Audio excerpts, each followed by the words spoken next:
48 topic, 5 स्थान आणि 60 दिवस. आपल्याला आजच्या या व्हिडिओमध्ये बघायचं की हे कसं आपल्याला मॅनेज करायचं. संहिता अध्ययन 2 साठी तुम्हाला आहेत 48 चॅप्टर आणि ते 48 चॅप्टर्स आहेत तुमचे 5 स्थानामध्ये डिवाइड केले. हे ऐकलं की असं वाटतं बापरे, होईल का? का नाही होणार? कारण की तुम्ही आहात आयुर्वेदा मराठी टीम सोबत आणि आयुर्वेदा मराठीची टीम नेहमी तुमच्या मदतीसाठी असते.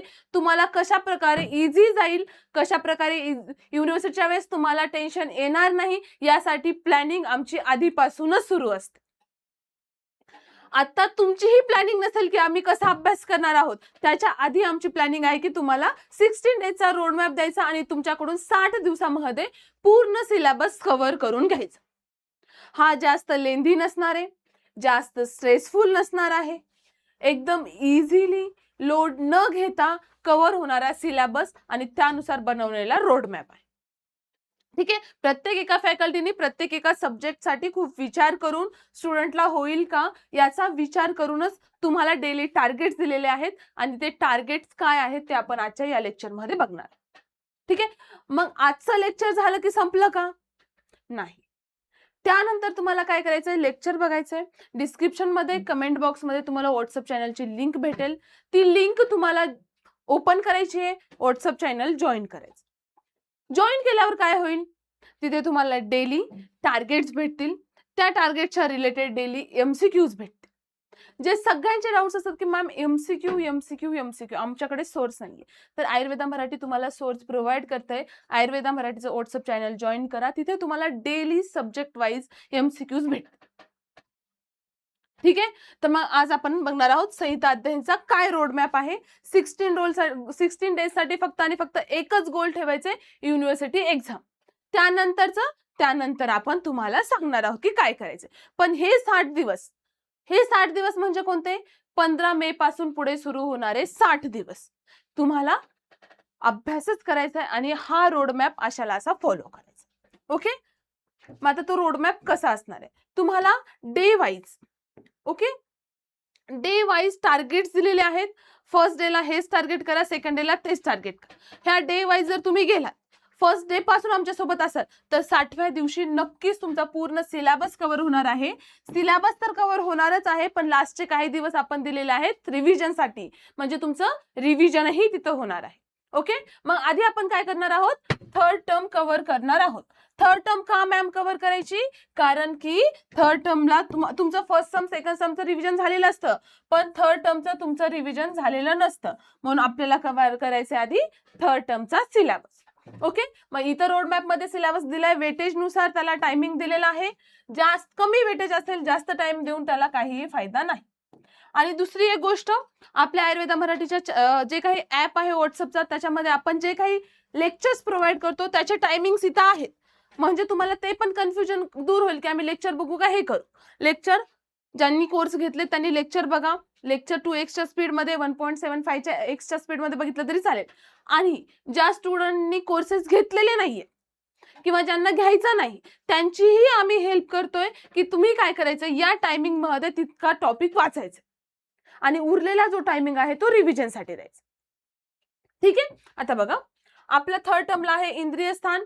पहिल्या दिवशी फर्स्ट डेला काय आहे, इंद्रिय स्थानचं वर्ण स्वरूप इंद्रिय अध्याय तुम्हाला कव्हर करायचा आहे. तो अध्याय फक्त आणि फक्त 30 मिनिटांमध्ये आपण आपल्या ऍपवर कव्हर केलाय. ज्यांनी सबस्क्रिप्शन घेतलेलं नाही त्यांनी स्वतः सेल्फ स्टडी करून 30 मिनिटातच तो अध्याय कव्हर करायचा. ओके. आणि बाकीचा पुढचा उरलेला वेळ त्या अध्यायाच्या रिव्हिजन साठी आणि रिकॉलिंग साठी द्यायचा. आजच्या दिवशी हा अध्याय संपला पाहिजे बस. ओके. सेकंड डेला पूर्वरूप इंद्रिय अध्याय घेतलाय आणि तो 5वा अध्याय का उचललाय, मधले जे अध्याय आहेत ते तुम्हाला करायचे नाहीत इंद्रिय स्थानचे. ओके. पहिला, 5वा, 7वा, 10वा, 11 आणि 12 एवढेच अध्याय करायचे. ठीक आहे. थर्ड डेला तुम्हाला पन्नरूप इंद्रिय घेतलाय, तो आहे फक्त 30 मिनिटांमध्ये आपण ऍपवर संपवलेला आहे. तितक्याच वेळात तुम्हाला तो कव्हर करायचा. ओके. आणि त्याच दिवशी सद्यमरणीय पण करायचं, कारण की तो एकदम 10 मिनिटाचा आहे, छोटा अध्याय, त्याला सेपरेट दिवस देत बसू नका. ओके. देन चौथ्या दिवशी अनुज्योतिम इंद्रिय अध्याय करायचा आहे, तो फक्त 16 मिनिटांमध्येच कव्हर होतो आणि बाकी वेळ रिव्हिजनला द्या तुम्ही. 5व्या दिवशी गोमय चूर्णीय करायचं, म्हणजे असं तुमचं 5 दिवसांमध्ये इंद्रिय स्थान संपते. Okay. First, second, third, fourth and fifth डेला तुमचं इंद्रिय स्थान संपलं पाहिजे. संपूर्ण 5th डेला तुमचे तिथं 1-2 रिव्हिजन इंद्रिय स्थानचे झाले पाहिजे. देन पुन्हा विमानस्थान सुरू करायचं आपल्याला. विमानस्थानावर तुम्हाला 2 एसक्यू सांगितलेले आहेत. प्रत्येक एका अध्यायाला तुम्हाला एक दिवस द्यावाच लागणार आणि एका दिवसामध्ये अध्याय खूप इझिली रिलॅक्स वेने होतो. ओके, मग तुम्हाला 6व्या दिवशी रसविमान करायचं आहे. 40 मिनिटाचे लेक्चर्स आहेत, ते लेक्चर बघून घ्या. ज्यांनी नाही ॲप घेतला ते सेल्फ स्टडी करू शकतात.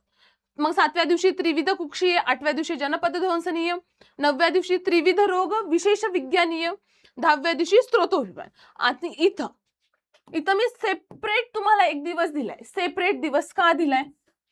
11वा दिवस सेपरेट श्लोकला का दिलाय? कारण की रसविमानामध्ये जे काही स्त्रोतविमानामध्ये जे काही स्त्रोतसचे श्लोक आहेत ते श्लोक तुम्हाला या दिवशी 100% पाठ झालेच पाहिजे, कारण की पूर्ण वेळ तुम्हाला श्लोकला देते. ओके, कारण की ते श्लोक महत्वाचे आहे. ते श्लोक इथं पण लागणार आहेत आणि पुढे पण तुम्हाला दुसऱ्या सब्जेक्ट मध्ये पण ते यूज करू शकता. त्यानंतर पुढे 12व्या दिवशी रोगानिक विमान अध्याय, 13व्या दिवशी व्याधित रूपीय अध्याय विमान अध्याय करायचा आहे. नंतर मग डबल 12व्या दिवशी रोग भीषक जितीय विमान. ओके, रोग भीषक जितीय विमान थोडा मोठा अध्याय आहे, त्यामुळे त्याला 12 आणि 13 असे 2 दिवस दिलेले आहेत. ओके, म्हणजे 13व्या दिवशी तुमचं इंद्रिय स्थान प्लस विमानस्थान पूर्ण झालं. मग 14वा दिवस काय द्यायचंय? पूर्ण रिव्हिजनला द्यायचंय, रिलॅक्स व्हायचंय. जे सब्जेक्ट जो टॉपिक राहिलाय तो टॉपिक तिथं कव्हर करा आणि रिव्हिजन करा. रिव्हिजनच्या दिवशी रिव्हिजनच करा, रिकॉल करा.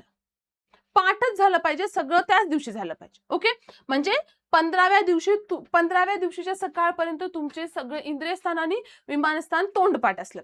ओके, त्यानंतर 15 आणि 16ला स्नेहाध्याय करा. स्नेहाध्याय सूत्रस्थान सुरू करतोय आता आपण 15व्या दिवशीपासून.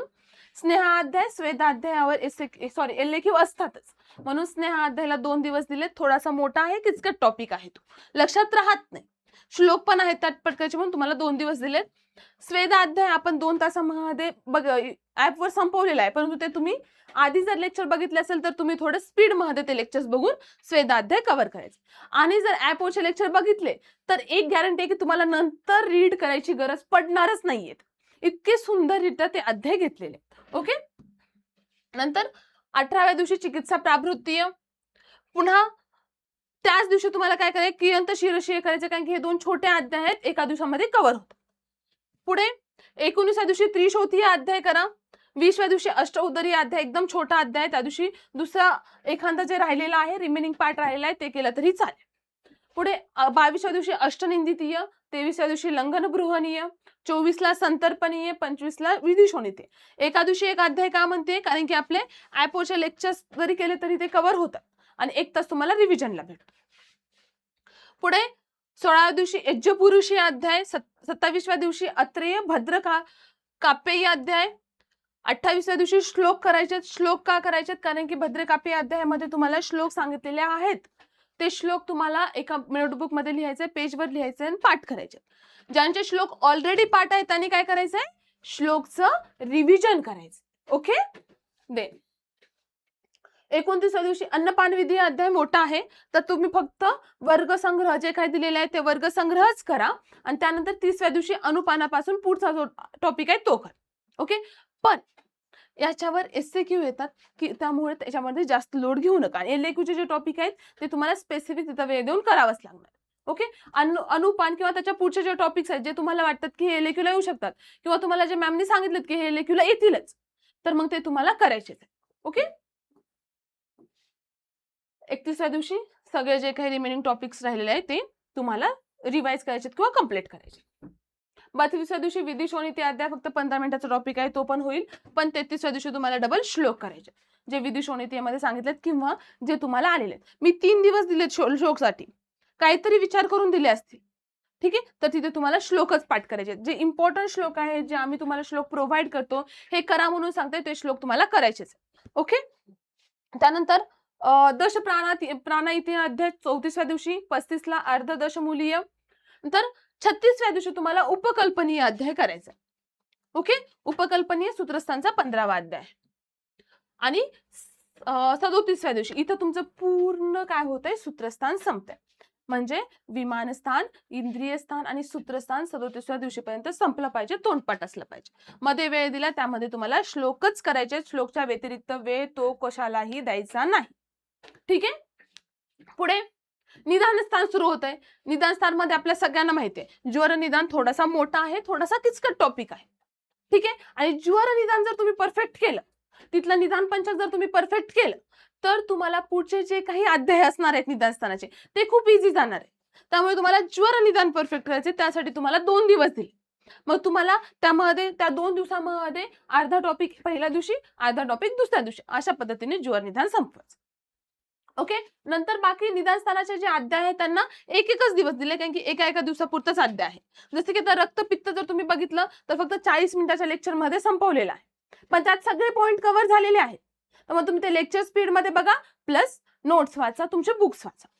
गुल्म 1 तासामध्ये कव्हर होतो. प्रमेह 1 तास, कुष्ठला 50 मिनिटं, शोष निदानला पण 50 मिनिटांमध्येच तो कव्हर होतो. ठीक आहे. ज्या पद्धतीने तुम्हाला ऍपवर सांगितले, काही ट्रिक्स सांगितलेले असतील, कशा पद्धतीने निदान स्थान लिहायचं हे तिथं सांगितलेलं आहे. मग त्याच पद्धतीने निदान स्थान लिहा. जे काही पॅरेग्राफ आहे, पॅरेग्राफच्या फॉर्म मध्ये किती लिहायचं म्हणून लिहित बसू नका. ओके. 45व्या दिवशी उन्माद निदान, 46व्या दिवशी अपस्मार निदान, इथं तुमचं निदान स्थान संपते. 46 डेला निदान स्थान पूर्ण संपते. ओके. हे फक्त रोड मॅप मध्ये संपू द्यायचं नाहीये, तुम्हाला रिअल लाईफ मध्ये हा प्लॅन एक्झिक्यूट करायचा आहे. ओके. आणि हा प्लॅन आम्ही तुमच्याकडून करून घेणार आहोत, जर तुम्ही व्हॉट्सअप चॅनल जॉईन केलेला असेल तर. ठीक आहे. डेली टार्गेट्स येतील, तिथे खूप सारे स्टुडंट रिस्पॉन्स देतात, ते खूप सारे स्टुडंट फॉलोही करतात, आणि त्यांच्या नंतर 50 दिवस झाले, 55 दिवस झाले की मग रिप्लाय देतात, मॅम सर थँक्यू, खूप हेल्प झाली तुमच्या रोड मॅपमुळे. ठीक आहे. मग त्या दिवशी जाऊन रिग्रेट करण्यापेक्षा आजपासून तो रोड मॅप आहे तो फॉलो कर. देन 47व्या दिवशी आता इथं आपल्याला काय करायचंय, शारीर स्थान सुरू करायचंय. शारीर स्थान मध्ये कधीचा पुरुष हे अध्याय 1 दिवस. अतुल्य गोत्रीय शारीर अध्याय फक्त 30 मिनिटाचा आहे, तो एका दिवशी कव्हर करा. देन 49 ला खुड्ड गर्भावक्रांतीय. ओके. खुड्ड गर्भावक्रांतीय, त्यापेक्षा महती गर्भावक्रांती, याच्यावर तुम्हाला LQ आहे. महती गर्भावक्रांती मे बी विचारला जाऊ शकतो. शारीर स्थानवर जनरली आपल्याला काय येतात, फक्त SCQच येतात, पण जर विचारला गेला तर तिथं जे काही गर्भाबद्दल सांगितलेले आहेत ते सगळे तुम्हाला इथं कव्हर करायचे. इथं श्लोक आहेत तुम्हाला पाठ करायचे मेन म्हणजे, म्हणून तिथे 2 दिवस दिले तुम्हाला. ठीक आहे. श्लोक आहे, तिथं पाठांतराचा खूप सारा भाग आहे, म्हणून तो 2 दिवसामध्ये आरामात कव्हर करा. 52व्या दिवशी पुरुष विचार शरीर. देन 53 ला शरीर विचय शरीर. 54 ला शरीर संख्या शरीर. 55 ला जातीसूत्रीय आणि 56 ला पण जातीसूत्रीय. थोडा अध्याय मोठा आहे, जसं लेक्चर मध्ये आपण खूप इझीरित्या सगळं कव्हर केलेलं आहे, पण हे अध्याय थोडे मोठे आहे जेव्हा तुम्ही टेक्स्टबुक वाचता तेव्हा, म्हणून तिथे वेळ दिलेला आहे. ओके. इथे तुमचं 56व्या दिवशी पूर्णतः चरक संपते. ठीक आहे. एक तुम्ही इमॅजिन करा, जेव्हा तुम्ही फर्स्ट डे पासून 56 डे पर्यंत फॉलो कराल रोड मॅप, तेव्हा तुम्हाला 56 डेला इतकं मस्त वाटेल ना की हा माझं झालं. ठीक आहे. एकाच दिवशी भरमसाठ करण्यापेक्षा रोज थोडी थोडी थोडी थोडी इन्व्हेस्टमेंट करा. जेव्हा तुम्ही थोडी थोडी इन्व्हेस्टमेंट कराल तेव्हा तुमची ती छोटी छोटी इन्व्हेस्टमेंट खूप तुम्हाला फायदा देणार आहे. ओके. मग नंतर पुढे काय करायचे, पूर्ण रिव्हिजन साठी वेळ द्या. 57 डेला जे काही रिमेनिंग टॉपिक्स राहिलेत, काही अडचणी असतात, आम्हालाही मान्य आहेत, कधी कधी आपण नाही अभ्यास करू शकत, हे आम्हालाही मान्य आहे, म्हणून असं मध्ये मध्ये तुम्हाला 1-1, 2-2 दिवसाचे गॅप दिलेले आहे. त्या दिवशी राहिलेले टॉपिक्स तुम्ही कव्हर करू शकता. ओके. अँड देन 58, 59 आणि 60 डेला पूर्णतः रिव्हिजन द्यायचे. 3 दिवसामध्ये खूप सुंदर रिव्हिजन होतं चरक. प्लस जर तुम्ही शॉर्ट नोट्स काढलेले असतील, आयुर्वेद मराठीच्या नोट्स तुमच्याजवळ असतील, तर मग तर विषयच नाही, तुमचं ते रिव्हिजन छान पद्धतीने व्हायलाच पाहिजे. ओके. इथं आपला 16 डेचा रोड मॅप संपतो. ओके. आता हे लेक्चर झालं, खूप मोटिवेशन भेटलं आणि झालं, मग मी आता झोपी जातो, असं करून चालणार नाहीये. हे लेक्चर झाल्याबरोबर तुम्हाला काय करायचंय, डिस्क्रिप्शन बॉक्समध्ये जायचंय, कमेंट बॉक्समध्ये जायचंय, तिथे जाऊन व्हॉट्सअपचं चॅनल जॉईन करायचंय आणि तिथे जे काही तुम्हाला MCQs भेटतील ते तुम्हाला सॉल्व्ह करायचे. तिथे तुम्ही MCQ सॉल्व्ह केलं, चुकलं तरी कोणाला कळणार आहे चुकलं म्हणून, पण तुम्ही ऍटलीस्ट ते सॉल्व्ह करताय, तुमच्या डोळ्याखालून जाताय, हे तुम्हाला फायदेशीर ठरणार. आणि आत्ताही वेळ गेलेली नाहीये. ज्या स्टुडंट्सला गरज वाटते की मला खरंच लेक्चर्सची गरज आहे, माझं स्वतःच्याने होत नाहीये, तर त्यांच्यासाठी कोर्सेस अवेलेबल आहेत आयुर्वेदा मराठीच्या ऍपवर. तुम्ही तिथे जाऊन कोर्सेस घेऊ शकता आणि आमच्यासोबत तुम्ही अभ्यासाला लागू शकता. वेळ गेल्यानंतर मी कोर्स घेतला असता तर बरा झाला असता असं म्हणण्यात काहीही अर्थ नाही. आणि ज्या स्टुडंटचा अभ्यास होतो त्यांनी स्ट्रिक्टली सेल्फ अभ्यास करायचा आहे. टार्गेट्स तर आम्ही तुम्हाला प्रोव्हाइड करतोय. ठीक आहे. फक्त तुम्हाला काय करायचंय, डेली छोटी-छोटी इन्व्हेस्टमेंट सुरू करायची आहे. ठीक आहे. तुमच्यासाठी समर व्हॅकेशन्स वगैरे काहीही नसतात. युनिव्हर्सिटी एक्झाम म्हटलं की फक्त आणि फक्त अभ्यास आणि आपले गोल्स. ठीक आहे. आता हा झाला तुमचा 16 डेचा रोड मॅप. डेली तुम्हाला WhatsApp चॅनलला भेटत जाईल काय टार्गेट्स आहेत, काय नाही ते आणि त्यानुसार MCQ भेटेल. ठीक आहे. सगळ्यांनी स्ट्रेस फ्री अभ्यास करा. स्ट्रेस घेऊन काही होत नाही. काहीही अडचण आली तर पूर्ण आयुर्वेदा मराठीची टीम तुमच्यासोबत आधीही होती, आताही आहे आणि नेहमी तुमच्यासोबत राहणारच आहे. त्यामुळे तुम्ही कोणत्याही फॅकल्टीला मेसेज करून विचारू शकता की माझा असा प्रॉब्लेम आहे, मी काय करू? ओके. सर्वांना एक्झामसाठी ऑल द बेस्ट. आत्तापासून अभ्यासाला लागा. नक्कीच तुमची युनिव्हर्सिटी एक्झाम तुम्हाला खूप इझीरित्या जाणार आहे. ओके. Thank you.